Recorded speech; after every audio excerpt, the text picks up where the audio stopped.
Ayolah kita mulai. Jadi acara kita ini mungkin direkam ya, mudah-mudahan kita bisa serius. Suaranya sudah bisa didengar dengan baik ya? Sudah? Sudah, Pak. Sudah, Pak. Sudah, Pak. Poinnya bisa dilihat? Ada?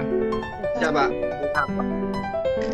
Baiklah kita mulai. Auzubillahiminasyaitonirrajim. Bismillahirrahmanirrahim. Assalamualaikum warahmatullahi wabarakatuh.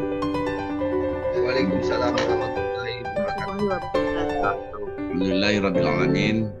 Wa bihi nasta'in 'ala umuri dunya waddin. Wassalatu wassalamu ala asyrofil anbiya'i wal mursalin wa ala alihi rasulillah ajmain.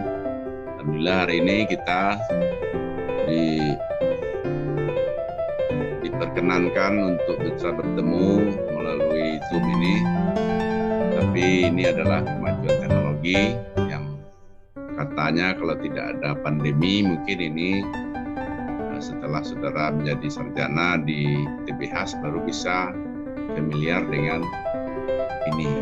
Jadi ini sebenarnya adalah teknologi yang digunakan untuk 5 tahun ke depan, tetapi ternyata dipercepat dan sekarang sudah menjadi booming ya, dan banyak model-model pertemuan yang diciptakan, tapi yang terkenal adalah Zoom ini. Jadi saya kira ada Webex, ada banyak namanya, tapi ini yang paling terkenal. Hari ini materi kita di pertemuan ke-12 ini adalah manajemen motivasi sebenarnya. Jadi ada dua, itu motivasi dan organisasi. Sebenarnya yang kita mau lihatkan bagaimana di dalam strategic entrepreneurship. Jadi bagaimana sebuah entrepreneurship itu atau kewirausahaan itu dikaitkan dengan organisasi dan motivasi. Saya kira apa yang disampaikan oleh kelompok 8 tadi adalah pertama tentang organisasi ya, atau teori tentang organisasi, kemudian mengisi bagaimana sumber daya manusia itu yang dibutuhkan organisasi. Saya kira untuk di manajemen organisasi ini sangat luas ya. Kalau kita lihat bukunya tebal itu dipelajari mungkin 1 semester, tapi kita hari ini mencoba mengaplikasikan teori-teori organisasi itu di dalam temuan. Ini sebelum dimulai tadi saya sudah sempat merekam ada dua lembar yang buka layarnya, saya kira sudah nampak gambarnya. Pak Jupri sedang memimpin acara ini di Hakim ya. Kemudian Excel tadi namanya Gilang, saya kira memang cocok ya, penyanyi karena memang tampangnya di sini tampang penyanyi. Ini yang kedua ya, Gilang ada juga di sini. Sekarang kita lihat sebagai entrepreneur.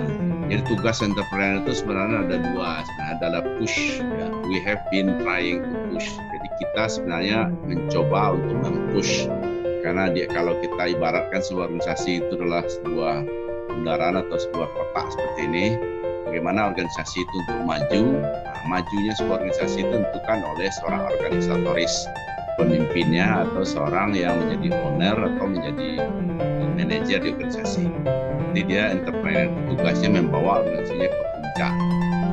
Saya sebut dengan we have been trying. Kita semua trying to push, mendorong seorang entrepreneur bisa maju sampai ke level puncak. Atau dalam bahasa lain sebut dengan but to move entrepreneur faster. Jadi move dia tetapi dia bisa memindahkan entrepreneur itu menjadi faster, lebih cepat. We also need, kita juga butuh, dia adalah mempush, mendorong dari dasar, dari bawah. Jadi mendorong, saya kira tadi tidak sendiri. Yang pertama adalah sendiri, itu namanya pemimpin, kemudian bersama-sama mendorong. Jadi tugasnya seorang pemimpin dari organisasi itu bagaimana tujuan organisasi tercapai dengan semua wewenang yang ada di organisasi itu tercapai. We have required, karena itu we require, kita membutuhkan manajemen motivasi dan organisasi. Jadi ada dua sebenarnya, manajemen motivasi dan manajemen organisasi. Nah, kalau kita lihat di buku lain ini yang berbicara tentang manajemen dan entrepreneurship learning, ada beberapa pertanyaannya. Saya kira ini tidak sekedar untuk memberikan gambaran kepada saudara. Sebenarnya apa yang kita pelajari ini, kenapa kita membutuhkan manajemen? Kita berada di usaha manajemen ya, ada yang berfungsi what does it take? Kenapa? Karena dia membutuhkan seorang manajer yang sukses. Kita kita mencoba di beberapa menit ke depan mendiskusikan tentang responsibility basic dasar bagaimana tanggung jawab seorang organisatoris itu, seorang manajer itu, time to key resources. Dia menjadi key-nya, kata kunci dari sumber daya manusia, semua sumber daya manusia yang ada. Kenapa? Karena kalau kita lihat di dalam fungsi organisasi atau dalam berproduksi itu ada 4. Yang pertama adalah pembentukan labor, tenaga kerja, itu manusia. Itu manajemen organisasi ini lebih berpusat kepada human resources, ya, sumber daya manusia. Yang lain adalah kapital, kemudian adalah juga di samping kapital adalah juga membutuhkan tanah atau pabrik, dan satu lagi mengombinasikan antara land, labor, dan kapital, itu disebut dengan entrepreneur. What are key management skill?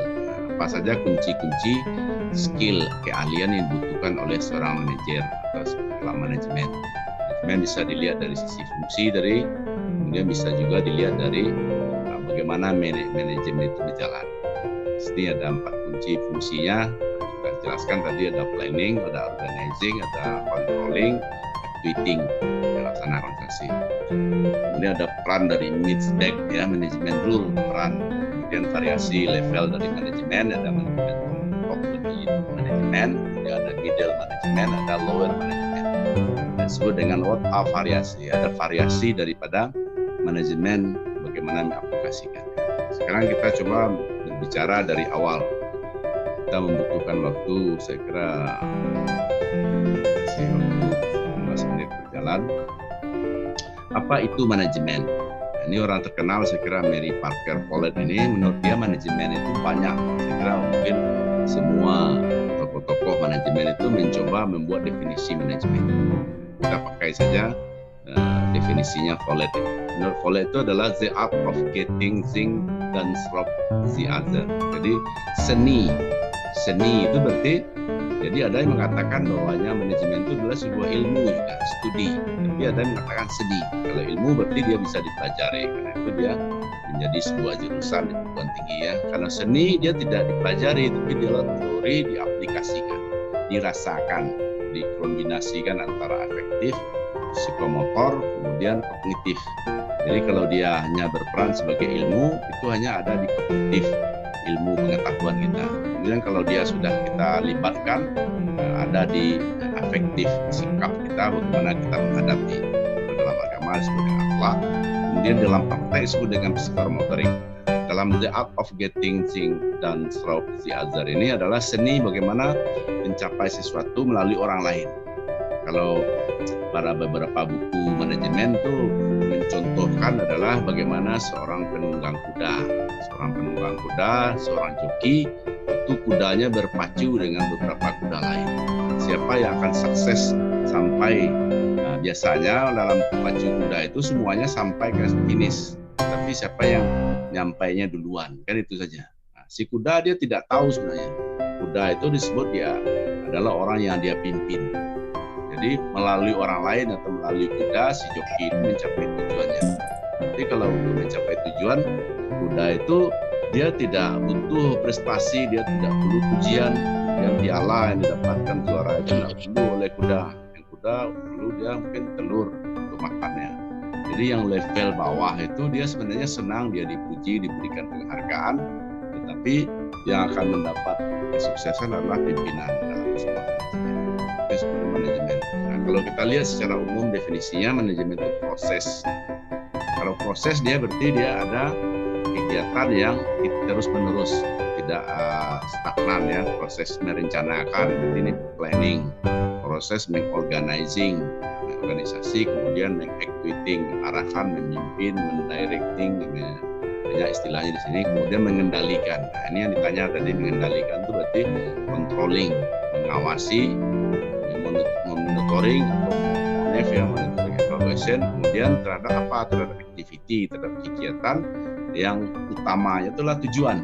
Kalau mencapai tujuan berarti di akhir tahun. Nah, biasanya semua organisasi ini di akhir tahun ini mengejar organisasi pemerintahan karena dia dianggarkan di awal tahun dari sekarang. Nah, kalau ada ada anggaran yang belum habis itu dihabiskan di akhir Desember ini.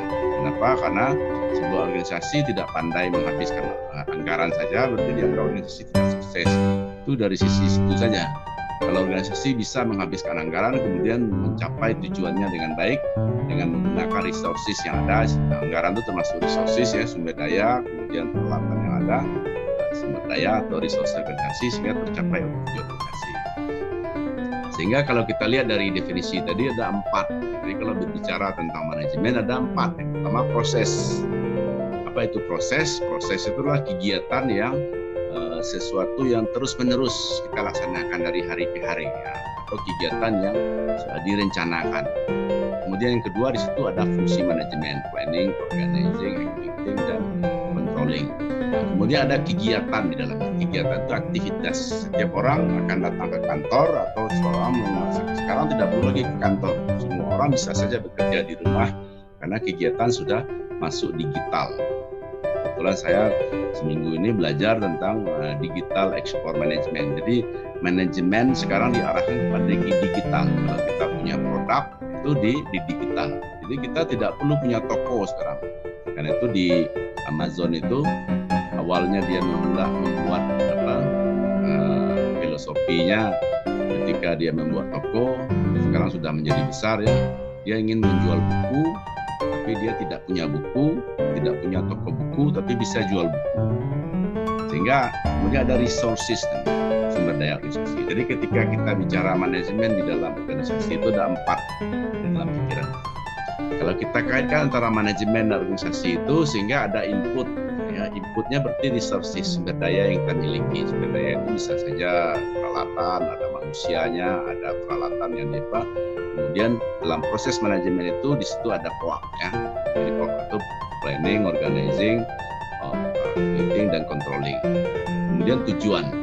Nah, sekarang pertanyaannya, tujuan itu berjalan secara efektif dan efisien. Nah, sekarang bagi yang membuka mic-nya, saya ingin menawarkan siapa yang akan bisa menjawab. Bisa menjawab, ini sudah dicatat calon nilai A. Yang mendengar. Saya cuma tanya, di dalam proses itu kita mencapai tujuan dengan efektif dan efisien. Sekarang pertanyaannya, apa beda efektif dengan efisien? Ada yang tahu? Ada yang tahu silakan, nggak usah menunjuk, buka saja mic-nya ngomong. Ada? Tidak ada? Kalau sesuatu itu yang sangat bermanfaat, efektif dan efisien seefisien mungkin. Jadi artinya semaksimal mungkin harus dilaksanakan dalam perusahaan itu. Jadi sudah agak mendekati siapa? Bedanya, karena tujuan itu harus berjalan dengan efektif.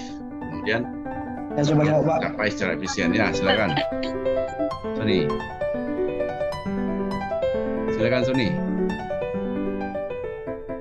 Kalau menurut saya itu efektif itu kan sesuatu sesuai dengan tujuannya, mencapai tujuannya dengan sumber yang ada. Dan efisien itu adalah memanfaatkan sumber yang ada seminimal mungkin untuk mencapai tujuan, itu Pak. Oh ya, agak mendekati nih sudah. Nah, ada lain? Pak. Excel Pak. Ya silakan Sel.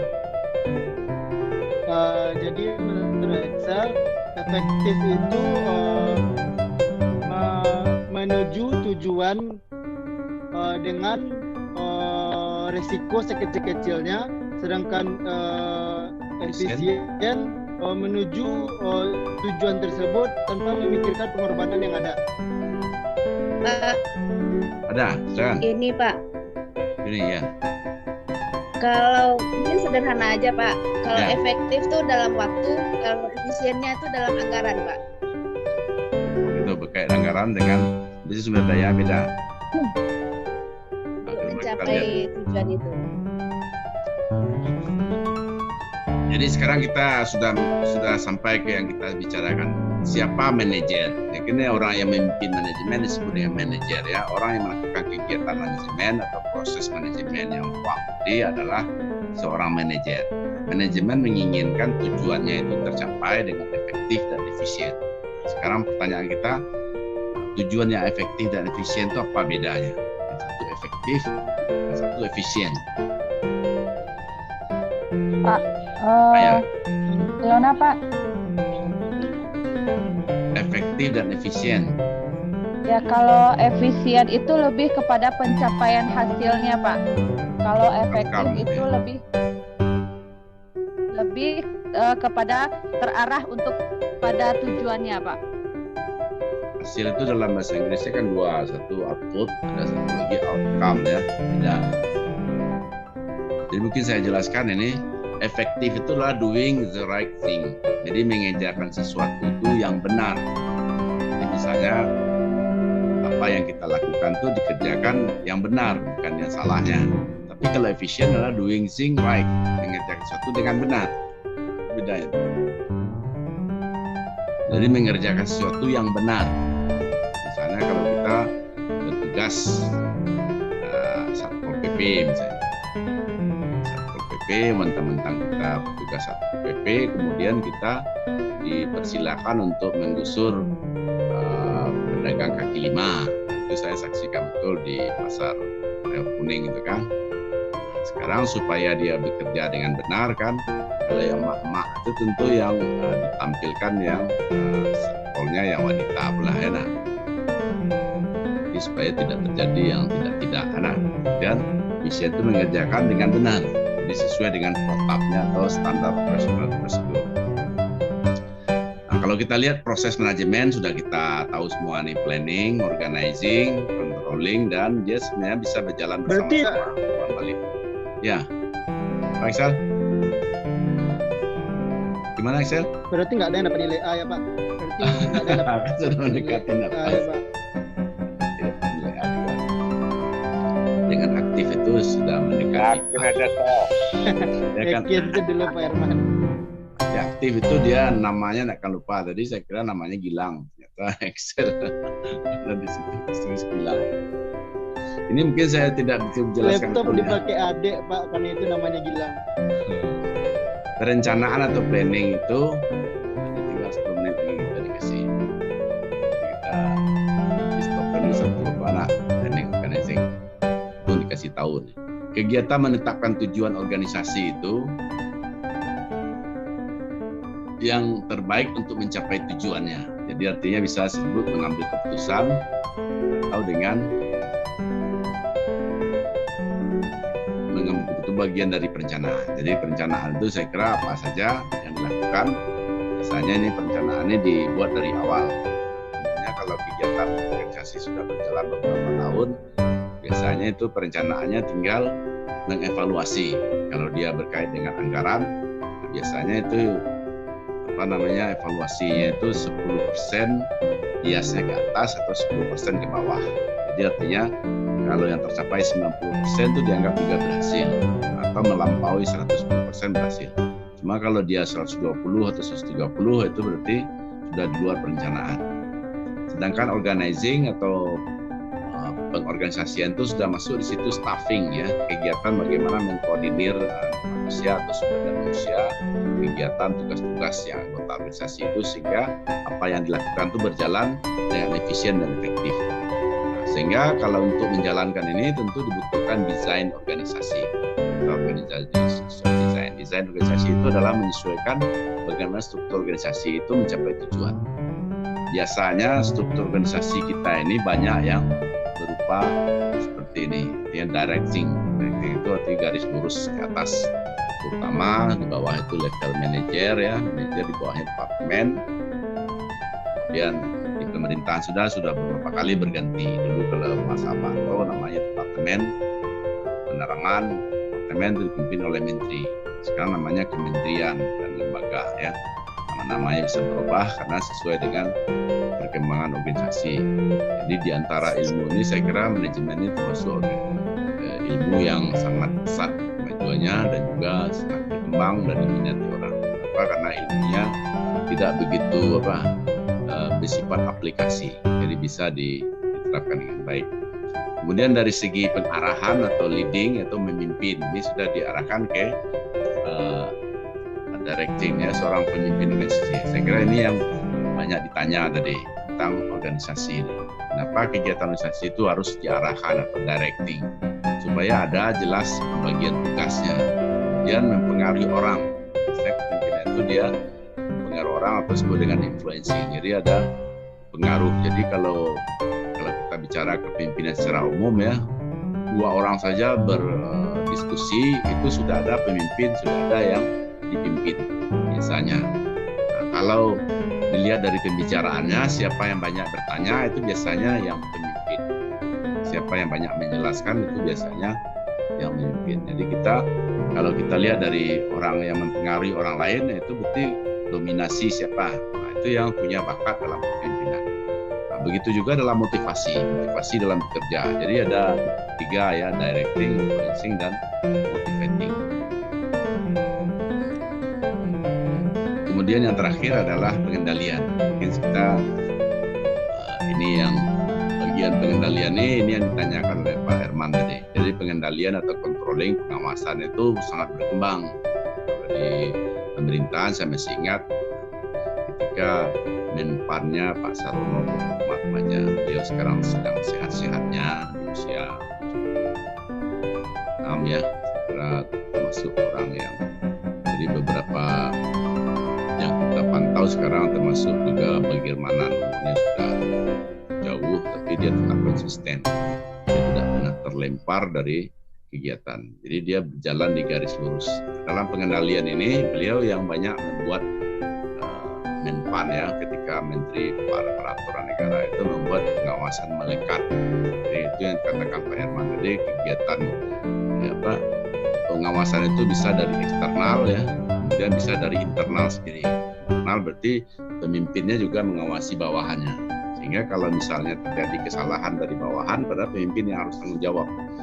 Dan itu sebenarnya pemimpin tidak boleh melepas tangan ya, karena ada pengendalian dari atas. Pengawasan ini kemudian ada pengawasan oleh Pak Sarono, itu disebut dengan pengawasan melekat. Pengawasan melekat itu saya kira terhadap diri kita sendiri yang terorganisasi. Karena itu setiap organisasi di pemerintahan itu dilibatkan juga istri, sehingga ada persatuan istri. Kenapa? Karena istri itu ternyata besar pengaruhnya terhadap kepemimpinan seorang suaminya.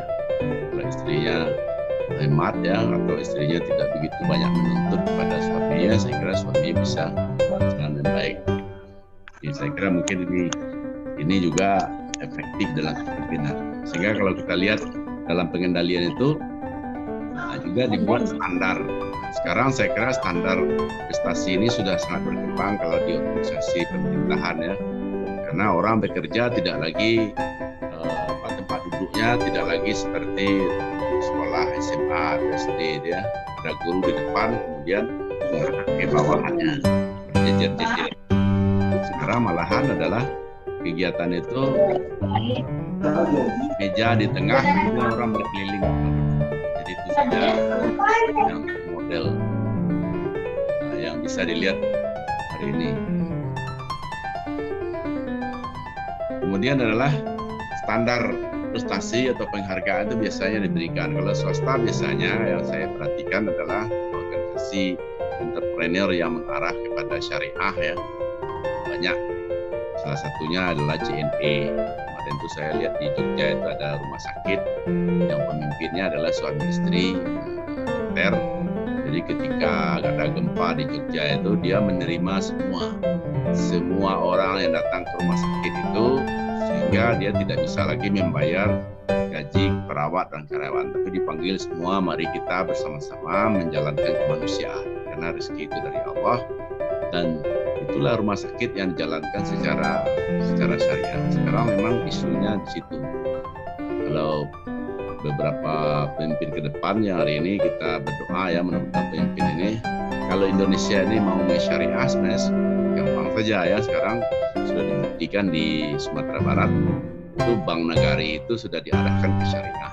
Jadi kita, keluarga kita yang bekerja di Bank Nagari sangat senang kita, karena syariah itu sudah pasti dia tujuannya itu dunia akhirat. Jadi kalau prestasi dunia saja tidak cukup itu untuk kita membawa bekal ke akhirat. Ketika kita belajar biasanya kita, karena itu saya ketika mulai kuliah ini dimulai dengan Bismillah, Assalamualaikum, diakhiri dengan Alhamdulillah, kemudian Assalamualaikum, ternyata kita juga menyebut nama Allah di doa. Sehingga kalau kita pasang niat untuk ilmu ini, saya kira bagian dari ibadah kita.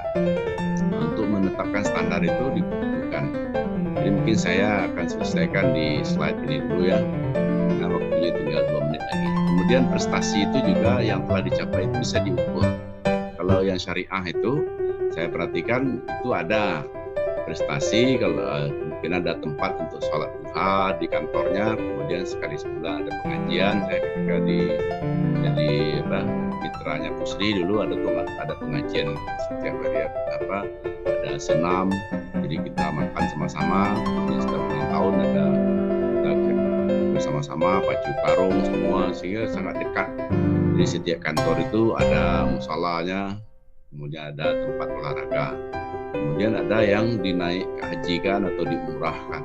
Nah, saya kira ini yang sebenarnya hari ini kalau kita lihat JNE itu termasuk organisasi yang sangat sukses karena dia dimiliki oleh seorang Chinese yang mualaf ya. Hari ini dia karena ketika orang sudah digital, saya kira ternyata adalah transport di bidang ini yang dibutuhkan, pengantar barang, dan dia banyak membutuhkan tenaga kerja. Kemudian membandingkan poin 2 dan 1 itu prestasi dan standar prestasi, kemudian melakukan perbaikan kalau ada penyimpangan. Ini mungkin dari segi fungsi organisasi. Karena waktunya tinggal beberapa menit lagi, mungkin kita masuk pada sesi kedua ya, mudah-mudahan 40 menit ke depan kita bisa melanjutkan poinnya, karena poinnya jumlahnya 71 nih, kita selesaikan 19. Mungkin kalau ada yang bertanya sebelum diakhiri.